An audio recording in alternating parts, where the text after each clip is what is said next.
Hey everybody, welcome back. I am God's humble messenger. Today I am going to talk about lending a sympathetic ear. This message was inspired by my reading of the book of Job.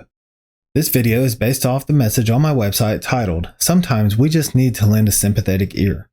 I will put a link in the description below. There are also other articles on my website you should check out with more on the way. You can also find links to my social media accounts on my website. Alright, on to my message for today. My daily Bible reading has taken me to the book of Job, where there are many things I could speak about, and I may very well get to them all.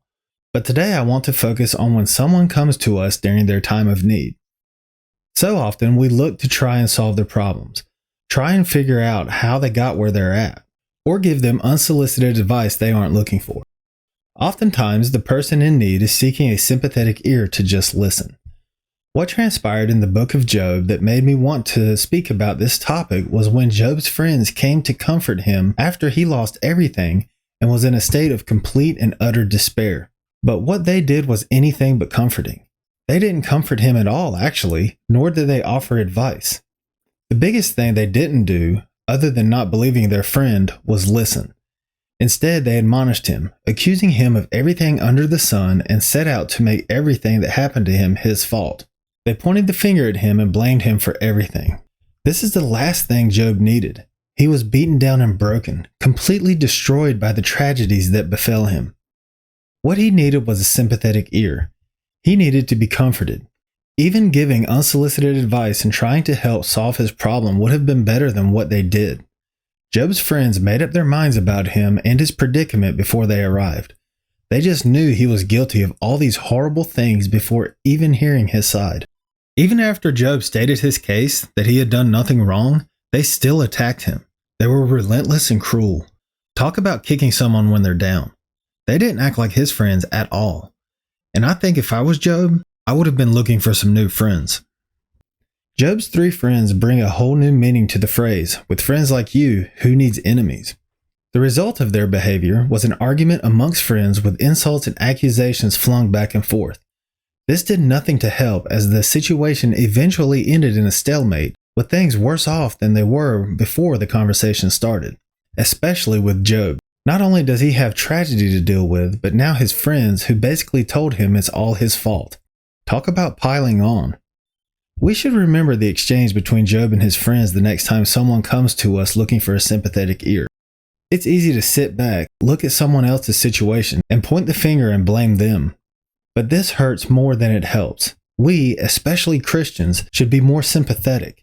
We should treat them as Jesus would. A simple show of compassion can make all the difference to someone going through hardships or tragedy. You'd be amazed at how showing compassion and just listening works in situations like these, because most times you don't have to say anything at all. You don't have to agree or disagree. Oftentimes people just want someone to listen, to make them feel heard, to make them feel cared about, especially when they are feeling lost and alone.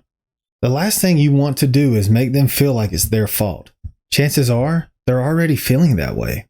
Now, I know this isn't always the case. Sometimes advice is warranted, or you do need to try and steer the person in the right direction. There will be circumstances where they need to know they could have handled a situation differently. But there is a way to do this that doesn't make them feel attacked. You have to know the person, know the situation.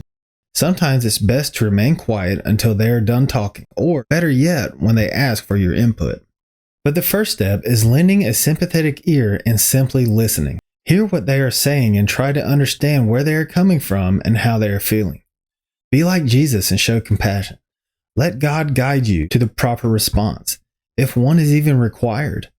Don't be like Job's friends, going into a situation like this with your mind made up, pointing the finger and blaming someone without knowing their side of the story.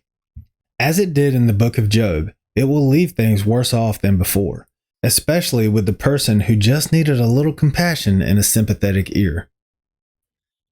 And that's my message for today. I hope you found something useful in today's message. Some encouragement, inspiration, or maybe just some comfort knowing that God is always working for your good. Please share this message with someone who needs to hear it. Also, if you have a story about how God touched your life or someone's life you know, email me. With your permission, I might want to turn it into a video. Even if you don't want me to share your story on my channel and you still want to talk, email me. I'd be happy to email back and forth with you about anything. If you would like to subscribe to my channel, that would be great and I would love that. But I want to mention that I don't do this for the views or the likes or to get as many subscribers as possible. I started this channel and make these videos to spread God's word, to spread hope, and to inspire, to allow Him to work through me with the hope that I can reach others. If I can get just one person to dedicate or rededicate their lives to the Lord, then I've done my job. Thank you for watching. I will see you next time. God bless.